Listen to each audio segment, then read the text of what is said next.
의인은 믿음으로 말미암아 살리라. 또한 뒤로 물러가면 내 마음이 그를 기뻐하지 아니하리라 하셨느니라. 아멘. 저는 오늘 여러분과 함께 의인은 믿음으로 말미암아 살리라, 이와 같은 제목으로 은혜를 나누고자 합니다. 믿음으로 산다는 의미가 무엇일까요? 믿음으로 산다는 것은 하나님을 나의 삶의 절대적인 자원으로 삼고 사는 것을 말합니다. 믿음으로 산다는 것은 자기 마음속에 무슨 독백을 가지고 사는 것이 아닙니다. 막연한 종교의식을 가지고 사는 것도 아닙니다. 믿음으로 산다는 것은 천지와 만물을 지으신 하나님을 나의 생명의 근원으로, 내 삶의 자원으로 삼고 사는 것을 믿음으로 사는 생활이라고 말합니다. 믿지 않는 사람들은 이러한 소리를 들으면 가소롭게 들릴 것입니다. 왜냐하면 저들은 영이 죽어 있기 때문에 하나님에 대해서 알지 못합니다. 보이지 하나님을 어떻게 믿을 수 있느냐? 하나님이 없다고 생각하기 때문에 이와 같은 믿음의 생활을 하는 사람들을 보면 도저히 이해할 수가 없는 것입니다. 그러나 예수를 믿고 중생한 사람들은 이 세상을 따라 살지 아니하고 하나님을 믿음으로 말미암아 사는 것은 너무나도 당연한 것입니다. 오늘 성경은 분명하게 말씀합니다. 의인은 믿음으로 말미암아 살리라. 이 주님께서 강하게 말씀하고 계신 것입니다. 오늘 여러분 예수 그리스도를 구주로 믿으시면 아멘 하십시다. 그렇다면 여러분은 모두 다 값없이 의롭다함을 입은 사람들이요, 여러분과 나는 이제 육체의 힘으로 사는 것도 아니고 세상 방식으로 사는 것도 아니고 오직 하나님을 믿음으로, 하나님을 나의 절대적인 삶의 자원으로 삼고 살아야만 되는 것입니다. 그러면 믿음이란 무엇일까요? 첫째로 믿음의 발생과 그 성장에 관해서 알아보도록 하겠습니다. 믿음이란 것은 회개할 때 성령께서 예수님과 하나님을 믿을 수 있는 능력을 초자연적으로 우리 가슴에 넣어주시는 것입니다. 이 믿음이란 우리 인간의 사고 속에서 만들어낼 수 있는 게 아닌 것입니다. 이 믿음이란 것은 종교적인 형식이나 의식을 통해서 얻을 수도 없습니다. 믿음이란 것은 오직 하나님의 성령께서 우리 마음속에 초자연적인 능력을 부어주셔서 하나님을 믿을 수 있도록 만들어 주시는 것입니다. 이러므로 믿는다는 것 자체는 기적인 것입니다. 우리가 예수 그리스도를 믿는다는 것, 눈에 보이지도 않고 서로로 만질 수도 없는 그 창조주 하나님을 믿는다는 것, 이것 자체가 기적인 것입니다. 이것은 성령으로 말미암아 우리 가운데 하나님이 주신 그 믿음이 있기 때문에 우리가 예수님을 믿고 하나님을 믿을 수가 있는 것입니다. 인간의 이성이란 것은 무엇이든지 논리적으로 증명되지 않으면 사람들은 절대로 믿지 않습니다. 이성적으로 논리적으로 증명될 수 있는 것들만 믿는 것입니다. 그러므로 죄악 가운데 사는 사람들, 아담의 후예들, 거듭나지 못한 영혼들은 하나님을 믿을 수가 없고 그들은 영이 죽어 있기 때문에 하나님을 알지도 못하고 믿지도 못하는 것입니다. 성령이 역사하지 않는 곳에는 아무리 인간의 지식을 많이 가지고 많이 배웠다 할지라도 그 지식의 믿음을 만들어내는 게 아닙니다. 이 예수 믿고 하나님을 믿는 것은 성령으로 말미암아 주어지는 하나님의 성품이 우리 가슴에 있어야 믿을 수가 있는 것입니다. 그러므로 여러분께서 오늘 이 시간 예수님을 구주로 믿고 하나님을 아버지라 부를 수 있는 것은 성령의 기적을 체험했다는 것을 알게 되시기를 바랍니다. 이래서 성령께서 여러분에게 믿을 수 있는 그 능력을 구원받을 때 허락해 주신 것입니다. 자, 이 믿음의 능력은 이제 개발되고 성장하는 것입니다.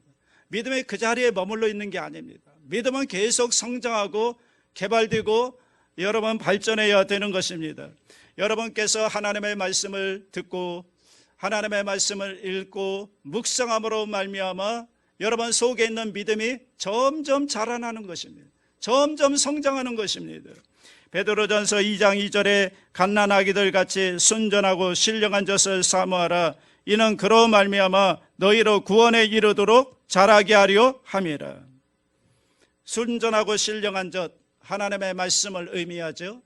여러분이 하나님의 말씀을 읽고 또 하나님의 말씀을 듣고 묵상하고 자주 암송함으로 말미암아 나도 모르는 사이에 내 속에 있는 믿음이 점점 자라나는 것입니다.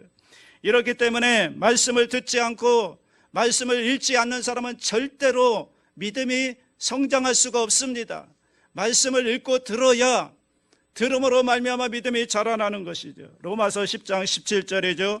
그러므로 믿음은 들음에서 나며 들음은 그리스도의 말씀으로 말미암았느니라. 그러므로 여러분께서 자주 말씀을 읽어야 됩니다. 자주 말씀을 들어야 됩니다. 설교도 자주 틀어놓고 자주 들으면 여러분 가운데 믿음이 생겨나는 것입니다. 나도 모르게 믿음이 생겨나요. 그래서 말씀을 자주 읊조리고 말씀을 암송하고 자꾸 말씀을 생각하고 묵상하다 보면 어느 순간 믿음이 탁 생겨나서 그 믿음을 행할 때 우리 삶 가운데 놀라운 열매와 기적이 나타나게 되는 것입니다. 믿음은 이제 여러분의 경험을 통해서 아주 강력해지는 것입니다. 견고해지는 것입니다. 여러분께서 성령이 주신 그 믿음에다가 말씀을 자꾸 읽고 듣고 들음으로 말미암아 믿음이 이제 성장하게 되고 그 자란 믿음이 이제 더 강력하고 흔들리지 않는 견고한 믿음이 되기 위해서는 여러분이 자주 체험을 많이 해야 됩니다. 예수님을 체험을 많이 해야 되고 하나님의 기적을 많이 경험하게 되면 우리의 믿음이 강력해지는 것입니다. 진실로 예수 그리스도는 어제나 오늘이나 영원토록 동일하시지만 이것이 여러분 생활 가운데 체험이 되어야 그래야 그 믿음이 견고해질 수가 있는 것입니다. 지난주 우리 성경 통독 묵상글에 제가 올렸잖아요. 한밤중에 바다에 풍랑이 일어나 제자들이 거의 다 죽을 지경이 되었습니다. 그때 바다 위를 걸어오시는 예수님을 제자들이 배에 영접함으로 말미암아 모든 풍랑이 잠잠해지고 그 배는 목적지까지 다다를 수가 있었습니다. 그 한밤중에 제자들이 고난을 통해서 예수님을 새롭게 경험하게 되므로 그들의 믿음이 더욱 견고해지는 것을 경험할 수가 있었습니다. 예수님은 한낱 유대인의 왕 정도가 아니라 바다와 풍랑도 그 예수님의 말씀에 복종하게 되는, 예수님은 천지와 만물을 다스리시는 주님이시라는 것을 제자들이 그 사건을 통해 경험하게 되고, 또 그러한 주님의 자기들의 고난을 아시고 다가와서 구원해 주시고 함께 하시는 주님이라는 것을 그 경험을 통해서 제자들은 확실하게 알았던 것입니다. 그래서 예수님을 더욱 온전히 믿고 뜨거운 믿음으로 따라가는 제자들이 되었던 것입니다. 그러므로 여러분에게 다가오는 여러 가지 시련과 그런 고난들을 통해서 여러분의 믿음으로 반응함으로 말미암아 그 사건들을 통해서 하나님을 경험하고 예수님이 어떤 분인가를 경험할 수 있게 되기를 주님의 이름으로 축원합니다. 하나님을 경험함으로 우리의 믿음이 아주 강력하게 되는 것입니다. 또한 믿음은 하나님께서 특별할 때 성령의 믿음의 은사를 주셔서 자라게 하시는 것입니다. 성령의 은사인 믿음이 오면 인간이 상상할 수 없는 기적을 행할 수가 있는 것입니다. 이것이 바로 성령께서 특별할 때 주시는 믿음의 은사인 것입니다. 그러나 이 모든 것 위에 우리의 믿음이 늘 자라기 위해서는 기도를 많이 해야 되는 것입니다. 기도해야 성령이 역사하고 우리의 믿음이 충만해질 수가 있는 것입니다. 계속해서 아침에도 기도하고 점심 때도 기도하고 저녁 때도 기도해서 성령이 충만해져야 우리의 믿음의 역사가 충만하게 일어날 수가 있는 것입니다. 그러면 왜 우리에게 믿음이 필요한가요? 왜 나에게 믿음이 필요한가? 우리는 믿음을 통하여 이 세상의 불안과 초조와 두려움을 극복할 수가 있기 때문인 것입니다. 오늘날 세상은 불안으로 꽉 차 있고 두려움과 초조로 꽉 들어차 있는 세상인 것입니다. 사람들마다 가정이 불안합니다. 직장이 불안합니다. 사업이 불안합니다. 사회가 불안합니다. 정치가 불안합니다. 경제가 불안합니다. 세계 정세가 불안합니다. 국가 안보가 불안한 것입니다. 어느 곳에 가나 지금 세상은 불안과 초조와 두려움으로 꽉 들어찬 세상이 되었습니다. 이것을 우리가 극복하고 믿음으로 일어나기 위해서는 하늘과 땅과 세계와 그것을 창조하시고 그것을 다스리시는 그 하나님, 알파와 오메가가 되시고 처음과 나중이 되시고 시작과 끝이 되시는 하나님을 절대적으로 믿고 있을 때 우리는 그 모든 두려움에 흔들리지 아니하고 담대하게 일어나 승리할 수가 있습니다. 이 세상에 살면서 우리는 얼마나 많은 낙심과 좌절감에 부딪힙니까? 내가 낙심될 때가 얼마나 많습니까? 나의 꿈이 산산조각되고 절망을 맞이했을 때, 그때 하나님을 바라보고 하나님을 의지하는 믿음을 가지고 있으면 그 낙심과 절망에 우리 마음이 부정적이 되지 않고 담대하게 믿음으로 일어날 수가 있습니다. 심한 고난과 환난이 다가와서 우리를 도적질하고 죽이고 멸망시키려고 할 때 천지를 창조하신 하나님을 믿고 있고 믿음으로 말미암아 우리는 이 모든 고난과 어려움을 이겨낼 수가 있는 것입니다. 그뿐 아니라 믿음으로 말미암아 우리는 승리와 치료와 축복을 갖고 살 수가 있습니다. 성경에는 하나님의 위대한 약속들이 있는데 이 약속들이 어떻게 우리 생활 가운데 이루어지느냐? 오직 믿음으로 말미암아 이루어지는 것입니다. 히브리서 11장 6절 다 같이 합니다. 믿음이 없이는 하나님을 기쁘시게 하지 못하나니 하나님께 나아가는 자는 반드시 그가 계신 것과 또한 그가 자기를 찾는 자들에게 상 주시는 이심을 믿어야 할지니라.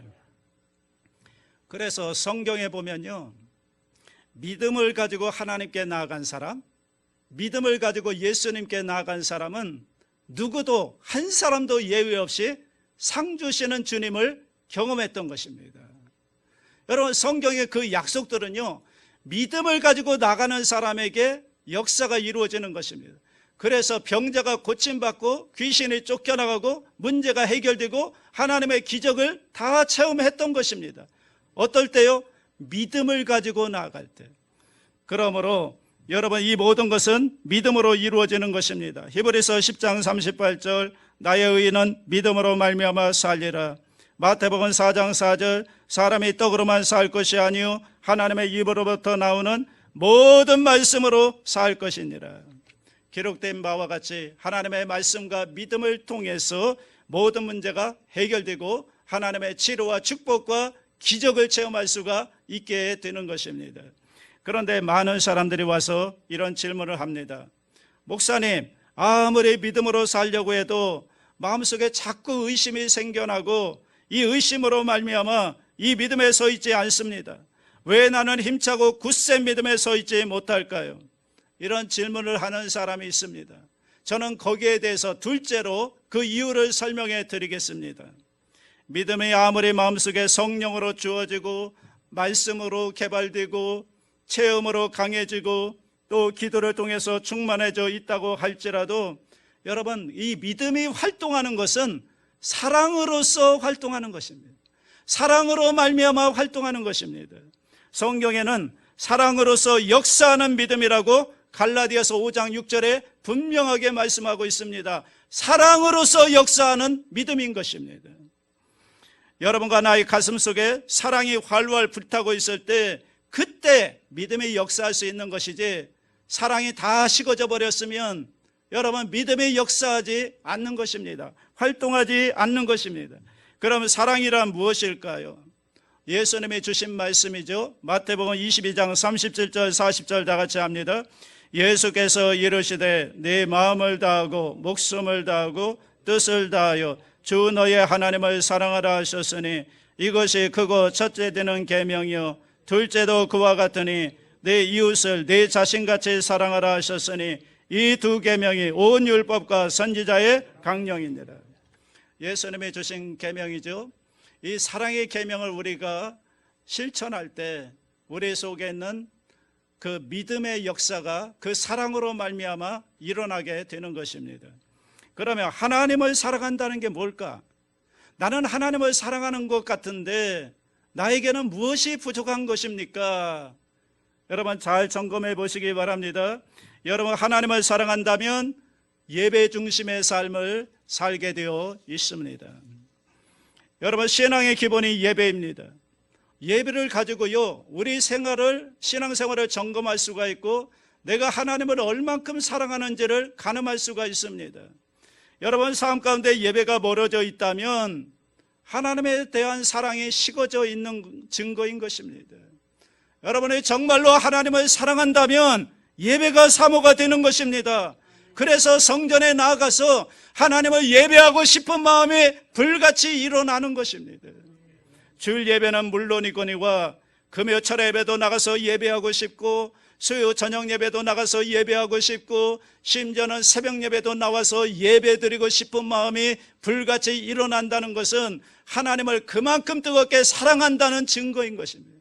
하나님을 사랑하는 사람은 예배 중심의 삶을 살게 되어 있는 것입니다.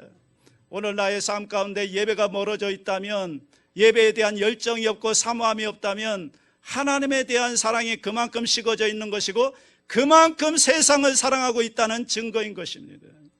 우리 생활 자체가 늘 하나님 중심으로 사는 예배의 모습이 있어야 이것이 바로 하나님을 사랑하는 것이 되는 것입니다. 또 하나님을 사랑한다면 11조와 헌물을 도적질해서는 하나님을 사랑한다고 말할 수가 없습니다. 왜냐하면 성경에 하나님께서 물질과 하나님을 동시에 섬길 수 없다고 말했습니다. 마태복음 6장 24절이죠. 다 같이 합니다.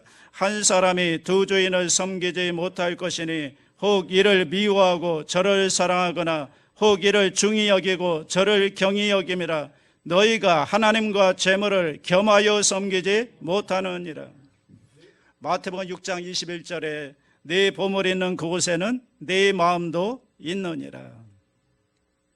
하나님께서 이렇게 물질에 대해서 심각하게 말씀하시는 것은 아담과 하와가 이 물질에 대한 탐욕 때문에 하나님을 배반했기 때문인 것입니다. 하나님의 명령보다도 그들은 선악과를 바라보고 그 나무를 먼저 먹음직도 하고 보암직도 하고 지혜롭게 할 만큼 탐스럽기도 한 나무인지라 물질에 대한 탐욕으로 말미암아 전능하신 하나님을 배반해버리고 말았던 것입니다. 그래서 이 물질에 대한 인간의 태도에 하나님은 비상한 관심을 가지십니다. 하나님은 사람의 재물과 하나님을 동시에 섬기려고 할 때 하나님은 그 사람을 떠나버리고 마는 것입니다.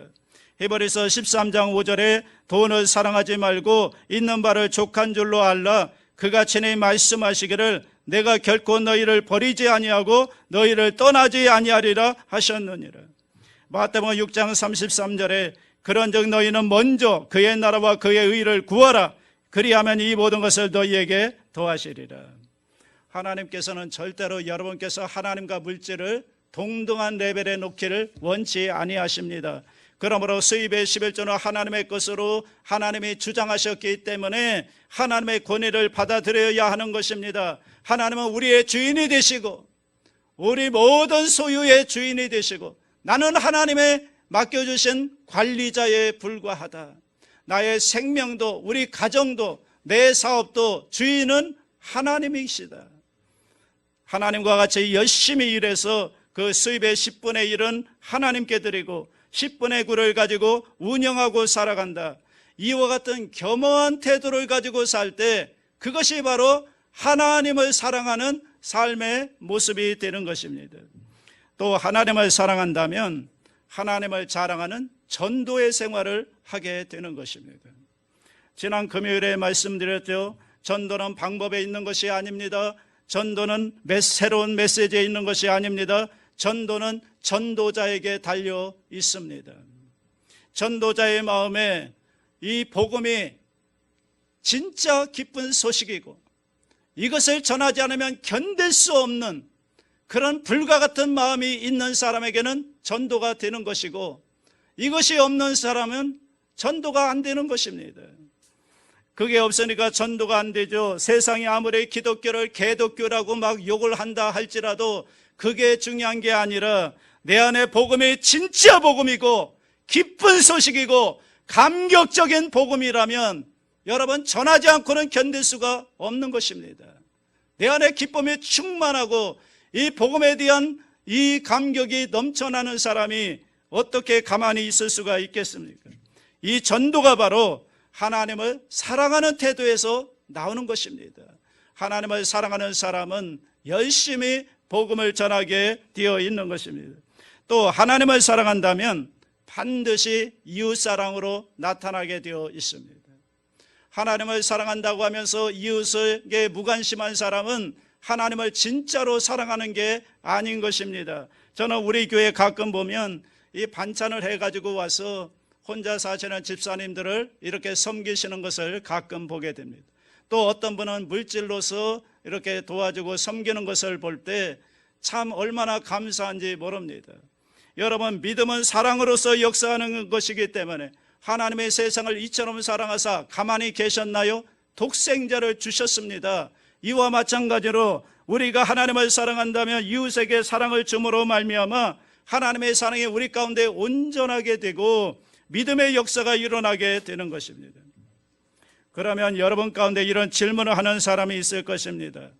내가 아무리 사랑을 하려고 해도 결심을 해도 마음속에 사랑이 생겨나지 않는 걸 어떻게 합니까? 이것을 어떻게 해야 되겠습니까? 셋째로, 사랑을 막는 것은 바로 죄라는 것을 알아야만 하는 것입니다. 마귀는 죄를 통하여 사랑을 막습니다. 갈라디아서 5장 19절로 21절에 보면 사랑을 막는 육체의 죄에 대해서 분명하게 말씀하고 있습니다. 우리 다 같이 합니다. 육체의 일은 분명하니 곧 음행과 더러운 것과 호색과 우상숭배와 주술과 원수 맺는 것과 분쟁과 시기와 분냄과 당짓는 것과 분열함과 이단과 투기와 술취함과 방탕함과 또 그와 같은 것들이라. 전에 너희에게 경계한 것 같이 경계하노니 이런 일을 하는 자들은 하나님의 나라를 유업으로 받지 못할 것이요. 이러한 죄들을 심각하게 생각하고 이것을 철저히 회개하고 청산해버리면 하나님의 사랑이 우리 가운데 강물같이 흘러 넘쳐나게 되는 것입니다. 먼저 음행과 더러운 것과 호색을 회개해야 되는 것입니다. 여러분, 우리 마음속에 하나님의 사랑을 파괴하는 가장 무서운 죄 중에 하나가 음행이고 더러운 것이고 호색인 것입니다. 하나님의 노아 시대에 홍수로 심판하셨는데 왜 심판하셨느냐? 그들의 음행의 죄 때문입니다. 하나님의 소돔과 고모라를 불로서 심판했는데 왜 심판했습니까? 음행과 그들의 호색의 심취에 있었기 때문에 불로서 심판을 한 것입니다. 이러므로 우리의 생활 속에 음행과 더러운 것과 호색을 제하지 아니하면 하나님의 사랑이 그 속에 임할 수가 없는 것입니다. 그러므로 여러분 개인적인 생활 속에서 또 우리 교회 가운데 또 여러분 가정에서 이 음행과 더러운 것과 호색을 다 예수의 이름으로 쫓아내야만 되는 것입니다. 그 다음에 우상숭배와 미신 섬기는 죄를 회개해야 되는 것입니다. 금요일날도 말씀드렸지만 지금 우리나라 무당의 수가 100만 명이 넘었었습니다. 100만 명. 지금 기독교 목회자가 10만 명이라고 하는데 비교가 안 됩니다. 무당이 왜 그렇게 많아요? 지금 시대가 어느 시대인데 21세기 과학시대인데 아니 무당 점치는 귀신들이 100만 명이 넘었었다니. 지금 사람들이 그만큼 무당집에 가서 점을 많이 본다는 증거 아니겠습니까? 그러므로 여러분 이 무당 점치는 귀신과 우상숭배는 하나님이 가장 미워하시는 죄인 것입니다. 그러므로 이스라엘 백성이 우상숭배 때문에 하나님께 버림을 당해서 바벨론의 포로로 잡혀가서 70년 동안 처참하게 생활한 것을 우리는 기억해야만 되는 것입니다.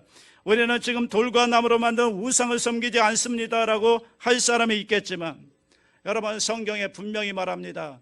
탐심은 곧 우상숭배라고. 그러므로 하나님보다 그 무엇에 탐심의 마음을 가지고 그것을 숭배하고 있다면 여러분은 다 우상숭배자가 되는 것입니다. 이러한 죄를 철저히 회개할 때 하나님의 사랑이 우리 가운데 넘쳐 흘러 들어올 수가 있는 것입니다. 그 다음에 내적 감정적인 죄를 회개해야 되는 것입니다. 그것은 뭔가 하면 미움과 원수 맺는 것과 분쟁과 시기와 분냄인 것입니다. 이것은 바깥에 보이지 않지만 우리 마음속에 끌어올라와서 하나님의 사랑을 막고 있는 것입니다. 우리 마음속에 이 감정적인 죄가 있기 때문에 하나님의 사랑이 우리 가운데 들어오지 못하는 것입니다. 이것을 청산해 버려야 하나님의 사랑이 흘러 들어오고 믿음의 역사가 일어날 수가 있습니다. 마태복음 5장 23절로 24절에 이런 말씀이 있습니다. 그러므로 예물을 제단에 드리려다가 거기서 내 형제에게 원망 들을 만한 일이 있는 것이 생각나거든 예물을 제단 앞에 두고 먼저 가서 형제와 화목하고 그 후에 와서 예물을 드리라. 우리 사람의 감정적인 죄를 그대로 가지고 있으면서 하나님을 아무리 사랑하려고 해도 사랑이 되지 않는 것입니다. 먼저 형제에게 가서 화목하고 와서 그 제물로 예배를 드릴 때 하나님이 그 제물과 예물을 받으시겠다는 것입니다. 그러므로 우리 마음속에 있는 이 미움과 이 감정적인 죄들을 다 정산할 수 있게 되기를 바랍니다. 마지막 네 번째로 그 다음 외적 행동적인 죄를 회개해야 되는 것입니다. 이것은 술 취함과 방탕함과 도박과 마약 중독과 같은 죄입니다. 이와 같은 죄들을 우리가 하나님 앞에 나올 때 철저하게 회개하고 이 죄들과 완전히 담을 쌓아야만 되는 것입니다. 저는 한 사람의 간증을 들었는데요, 이 사람은 아주 술과 담배에 중독이 된 사람입니다. 그런데 예수를 믿고 나서 기도를 하니까 하나님의 성령께서 하시는 말씀이 너희 몸은 하나님이 거하시는 거룩한 성전이다. 내 성전을 술독이나 굴독으로 만들지 말라. 하나님은 성전은 거룩하니 너희도 거룩하라. 그래서 결심을 하고 강제적으로 술은 끊었는데, 그런데 이 담배는 죽어도 끊어지지가 않더랍니다. 하루는 자기가 일하는데 어떤 분이 와서 하는 말씀이 야, 오늘 우리 마누라가 등남을 했다. 참 기쁘다. 그러면서 아주 좋은 시가를 한 사람씩 나누어 주더랍니다. 그래서 그 담배를 받아가지고 포켓에 넣어 두었는데 마귀가 와서 하는 말이 그 담배 한번 냄새 맡아봐라. 냄새 맡는 것은 죄가 아니다. 그래서 냄새를 맡아보니까 참 향기롭고 너무나 좋더래요. 그러자 마귀가 또 하는 말이 불은 붙이지 말고 입에 갖다 대고 빨아봐라. 참 좋을 것이다. 그건 죄가 아니다. 그래서 입에 넣어보니까 세상에 그렇게 맛이 좋을 수가 없더랍니다. 밥맛보다 훨씬 더 좋더랍니다. 그러고 난 다음에 또 일이 바빠서 포켓에 넣어두고 열심히 일하다가 잊어버렸는데 집에 돌아왔습니다. 집에 와서 마구간에 들어가서 무슨 일을 좀 하는데 마귀가 와서 또 하는 말이 너 포켓에 담배 넣어놓은 거 있지? 그거 한번 입에 물고 불 한번 당겨봐라. 불 한번 당겨서 빠는 것은 죄가 아니다. 그래서 담뱃불을 붙여서 한 두서너 번 빠니까 어찌나 맛이 좋은지 정신이 하나도 없더랍니다. 그런데 그 연기 가운데서 갑자기 하늘에서 흰 손이 내려오더니 그 담배를 물고는 입을 내리치는 바람에 여러분 그만 저쪽으로 다 뒹굴어져 버렸습니다. 온 입이 되고 넘어져서 바지가 다 찢어지고 그렇게 와서 뛰어 들어와서 안방에 뛰어 들어가서 하나님 앞에 회개합니다. 아이고 하나님 용서해 주십시오. 하나님의 성전을 더럽힌 죄를 회개합니다. 이렇게 해서 자기가 그 이후로 담배를 끊게 되었다는 그런 간증을 들어본 적이 있습니다. 물론 모든 사람에게 다 그렇게 하지는 않지만 이와 같이 우리는 술 취함과 방탕함과 도박과 이런 마약 중독 같은 눈에 보이는 이런 죄들을 회개해야만 되는 것입니다. 그래야 여러분 가슴속에 하나님의 사랑이 불타기 시작하는 것입니다. 결론 짓습니다. 믿음은 사랑으로서 역사하고 사랑은 의와 거룩함을 쫓을 때 우리 가운데 역사하는 것입니다. 그러므로 참 믿음을 얻기 위해서는 회개하지 않고는 생겨나지 않습니다. 믿음과 사랑과 거룩함, 이 세 가지는 삼위일체로서 역사하는데 이것이 없이는 믿음 생활이 불가능한 것입니다.